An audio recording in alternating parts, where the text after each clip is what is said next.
All right, Raider Nation, gather around because today's video is going to be something a little different, a little more fun, and hopefully just as exciting as watching a game-winning drive in the fourth quarter. If you've been rocking with us for a while, welcome back. And if you're new, this might be the perfect time to jump on board because what we're diving into today is something every true fan can get behind. A full in-depth NFL mock draft simulation for the Las Vegas Raiders, using the brand new ESPN Draft Simulator. That's right, we're not just throwing names around or speculating who might be available. We're going pick by pick, round by round, breaking down what makes sense for this team and what the fans have been screaming for online and in the comments. This isn't about what I want. It's about what the Raider Nation wants. You. Now, let's be real for a second. The Raiders are heading into a pivotal draft year, and sitting with the 6th overall pick opens up a whole universe of possibilities. Keep the pick and go for a quarterback, trade down and collect more value, shock the world and grab a running back that could change the face of the offense. All of these are on the table. And in today's mock, I'm putting myself in the mindset of the fan base. I've been reading your takes, checking out those mock drafts flying all over social media, and trust me, I've got a solid idea of what Raider fans are hoping to see when the commissioner walks to that podium on draft night. So, I fired up the ESPN simulator, and let me just say, first impressions, clean design, user-friendly, the kind of tool that actually makes this process fun instead of frustrating. There's still room for a few tweaks here and there, but overall, thumbs up. We've got 7 rounds ahead of us, 7 opportunities to shape the future of this team, and it all starts with that 6th pick. As the simulation kicked off, some predictable names flew off the board early. Cam Ward at number 1, then Shader Sanders, Abdul Carter, Travis Hunter, and Mason Graham. That left us with some interesting talent still on the board. Ashton Janney, Jalen Walker, Arbin Mebo, Jade Barron, Will Johnson, and Teteroa McMillan. Now, here's the thing. While many fans are leaning hard into the quarterback discussion, there's also a massive wave of support for landing the best running back in this class. And that name? Ashton Janney. The kid's electric, explosive out of the backfield, tough between the tackles, and has that X factor that can flip a game in one snap. He might not be my top personal choice, but I completely get why Raider Nation is eyeing him. So, I went ahead and took Ashton Janney at number 6 overall. It's a bold move, sure, but sometimes you have to go with the pulse of the fans. And Janney brings instant firepower to an offense that's still searching for a new identity. Moving into the 2nd round, things started to get spicy. Several quality names were still floating around, but one really caught my eye, Jackson Dart. Yes, that Jackson Dart. Quarterback with big play potential, some polish needed for sure, but a guy who, with the right system and coaching, could become a long-term answer under center. Alongside him were other intriguing names like Jaden Higgins and Benjamin Morris, not to mention Trey Harris generating plenty of buzz. Still, the quarterback question loomed large. If Dart's sitting there at 38, it's hard not to think Raider Nation would be pounding the table for him. So I did it. I locked in Jackson Dart as our 2nd round selection. Now, with Janney and Dart in the fold, we're looking at a potential offensive core for the next few seasons. But there's more work to do. 3rd round comes around, and I start thinking about depth, versatility, and building the trenches. That's when I turn my eyes to the offensive line. Cameron Williams, Charles Grant, Anthony Belton, all solid, but what I really wanted was a player who could anchor the line and grow into a leadership role. That's where Tate Ratledge entered the picture. Big, physical, experienced, the kind of lineman who fits perfectly next to DJ Glaze and can help protect our new quarterback. So that's our 3rd round pick, bolstering the front and giving us a better chance at sustaining drives. 4th round hits, and now I'm looking defense. Braden Swinson jumps out, a guy nobody's really talking about, but who brings real value as a rotational edge rusher. Look, I know some of you are saying, do we really need another pass rusher? And I get it, but you can never have too many players who can get after the quarterback. Just ask the Eagles how they built their D-line. Swinson might not be a star on day 1, but in the right system, he's got serious upside. That pick feels like a sleeper. 5th round rolls in, and things start getting tricky. Linebacker depth is a concern, and some of my preferred names have already been snatched off the board. That hesitation I had in round 3? Yeah, It came back to haunt me. But there's still value out there, and Demetrius Knight Jr. was still available. He's got speed, he's got aggression, and he's got that chip-on-the-shoulder attitude that Raider fans love. I scooped him up immediately, a pick for both depth and potential future impact. Honestly, I might even double down on linebacker later, depending on how the board falls. Now, 6th round arrives, and the wide receiver situation is getting a little concerning. We haven't pulled the trigger yet, and those top-tier WR1 options? Long gone. But Ricky White is still on the board. And man, if we can land him this late, that's a steal. Same goes for Jimmy Horn Jr., who somehow also slid down. While they might not be WR1S from day one, they give us depth and some much-needed explosiveness. I grab Ricky White, feeling good about how the offensive pieces are coming together. We're almost at the end now, and I'm circling back to a few positions we haven't addressed as heavily. Cornerback and safety both need love. Denzel Burke is still hanging around, which feels like a blessing this late. Physical, tough, experienced, exactly the type of player you want in your secondary rotation. I'm not expecting an all-pro here, but someone who can contribute and push the starters? Absolutely. I lock in Burke and then glance back at the offensive line again. Jonah Monheim is there, and yeah, I'll take him. You can never have enough reliable linemen, and this guy could absolutely fight for a roster spot. So let's review what we've got so far. Ashton Janney in the 1st, Jackson Dart in the 2nd, Tate Ratledge in the 3rd, Braden Swinson in the 4th, Demetrius Knight Jr. and Ricky White in the 5th and 6th, Denzel Burke and Jonah Monheim right after, and we close with Craig Woodson. Not bad, right?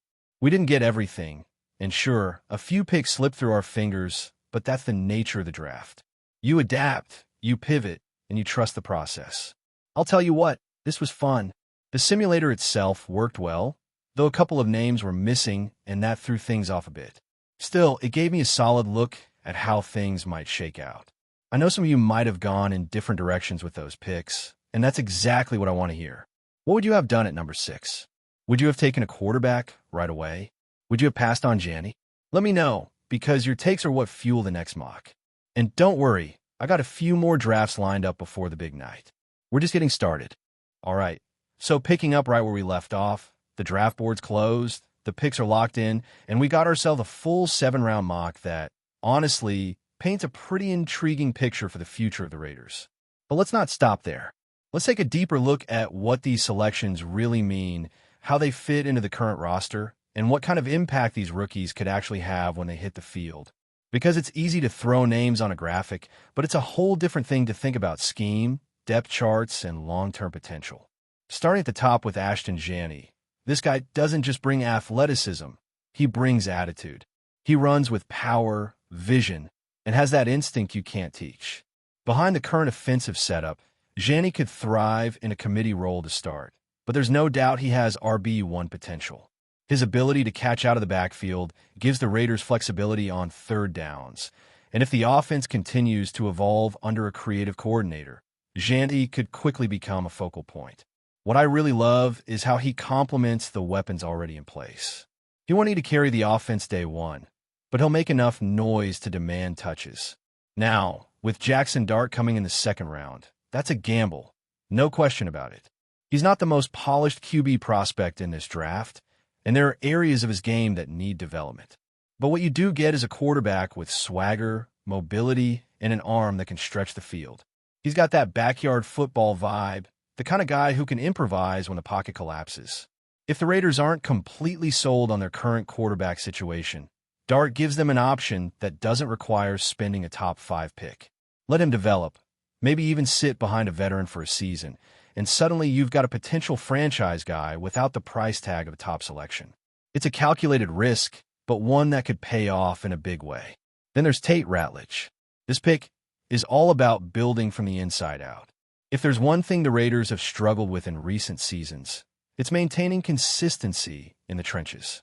Too many blown protections, too much pressure getting through. Ratledge is the kind of player who brings toughness and intelligence to the line. He's not just a mauler. He's technical, experienced, and plays with a chip on his shoulder. Plugging him in next to DJ Glaze could create a strong foundation on the right side, giving your young quarterback more time and you're running back more lanes. Looking at Braden Swinson, this guy is such an under-the-radar selection, but I truly believe he has rotational impact written all over him. He's quick off the edge, plays with energy, and is the type of player who fits well in sub-packages. You throw him in on third downs, obvious passing situations, let him pin his ears back and go. That's where he can thrive.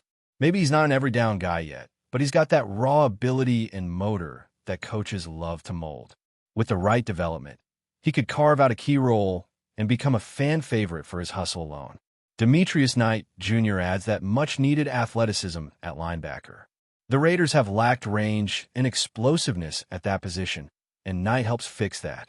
He's not the biggest guy, but he's sideline to sideline, flies to the ball, and isn't afraid to stick his nose in the mess. In today's NFL, where offenses are faster and more spread out than ever, having a linebacker who can cover tight ends and running backs is critical. Knight has the traits to do just that. He'll likely start on special teams, but don't be surprised if he works his way into sub-packages sooner rather than later. Ricky White is a name I'm personally excited about. Late-round wide receivers can sometimes end up being just cam bodies, but every now and then, one breaks through. White has that kind of upside. He got strong hands, great body control, and sneaky speed. He won't burn corners downfield every play, but he knows how to find soft spots and zones and make contested catches.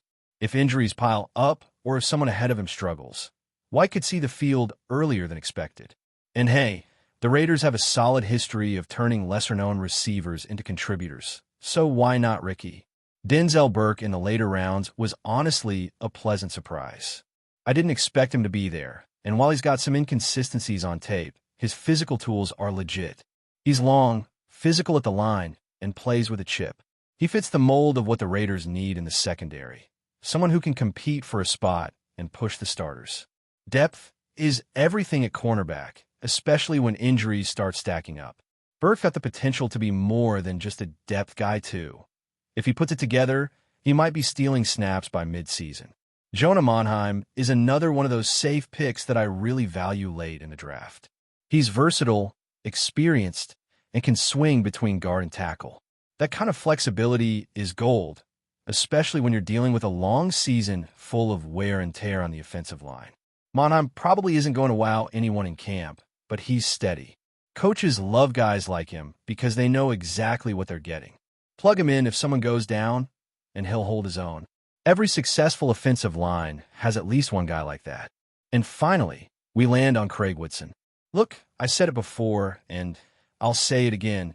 Having a Woodson on the Raiders just feels right. But beyond the name, Craig's got real value as a safety who can contribute right away on special teams and grow into a rotational role. He's a smart player, takes good angles, and isn't afraid to tackle.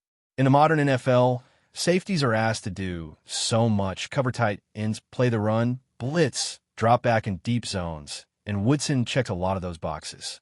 He's not flashy, but he's reliable, and that matters. So when you zoom out and look at the whole class, what you see is a foundation, not just for next season, but for the next 3 to 5 years.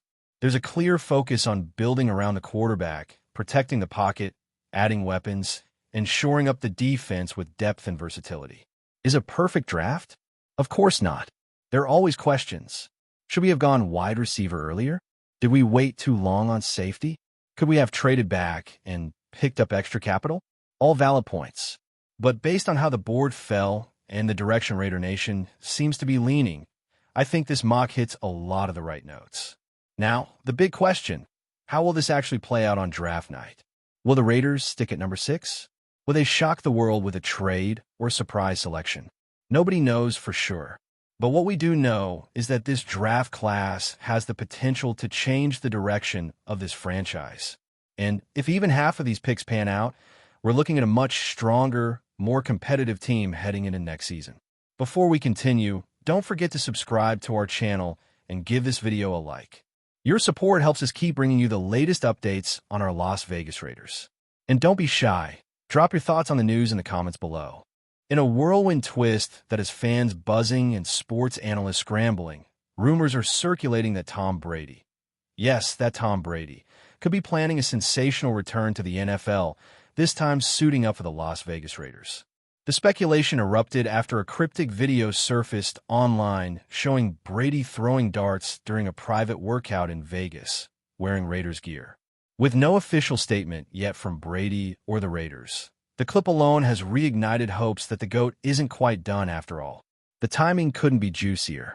Brady, who officially retired for good in 2023 and was inducted into the Patriots Hall of Fame just last year, has been settling into his new role as a lead NFL analyst for Fox and a minority owner of the Raiders. But if the rumors prove true, it would mean the first player-owner comeback in modern league history, and arguably the most shocking unretirement yet, even for someone with Brady's flair for rewriting the rulebook. Supporters point out that Brady's competitive fire has always burned hotter than most. He's come out of retirement once before, just 40 days after his initial announcement in 2022, and his legendary discipline and health regimen have left him in peak condition even at 47. Add to that a Raiders team in flux and a fan base hungry for leadership, and the idea of Brady stepping in to steady the ship doesn't seem quite so far-fetched. Still, skeptics question whether the comeback is plausible or even allowed. NFL rules prohibit team owners from participating as players without extensive league approval, and there's no precedent for this kind of dual role in the modern era. Yet with Brady, precedent rarely matters. Whether this is a real move or just smoke and mirrors, it's classic Brady to command headlines without even saying a word. Until there's confirmation, one thing is certain. The NFL world will be watching every step Brady makes in Vegas. Is he dusting off the cleats for one more iconic run, or simply keeping us on our toes? Either way, Tom Brady has once again reminded us why he's the undisputed master of the spotlight, even in retirement. That's it for this update. If you enjoyed the video and want to stay updated with exclusive news about our Las Vegas Raiders, be sure to subscribe to our channel and hit that like button. We can't wait to hear your thoughts in the comments. See you in the next video.